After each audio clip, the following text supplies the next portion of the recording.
kodwa ngiyathemba ukuthi ugcina kukhethe oyedwa esizohleka naye.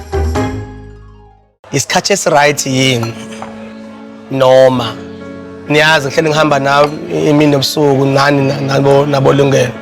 So manje ngifuna ukwazi ukuthi isikhathi esiright yini ukuthi ngiqale ngi-introduce umuntu wesifazane. Izinto ezingenza ngibone ukuthi sengilungele ukushada i-age. Manje ngicabanga ukuthi ngina 34 years manje.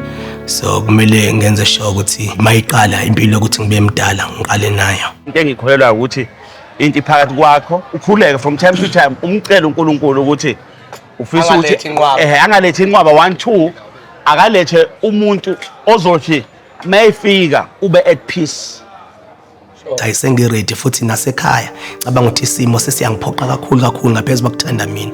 Ekhaya sekuvaliwe manje akusekho makoti. Ngithi mina ngiyacabanga ukuthi umbuzo wabazali bakho ukuthi uyindoda noma uyindodana na usuphendulile uqala.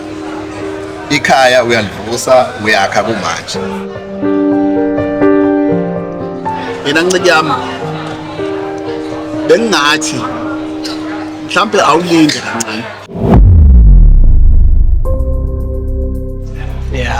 Yeah, ngizwile bafethu. I think ngizokwenza ngithathile imibono yenu.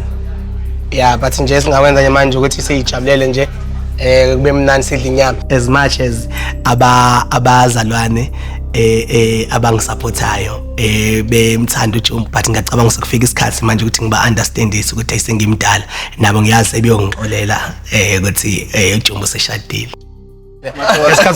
To the future, to the right makoti.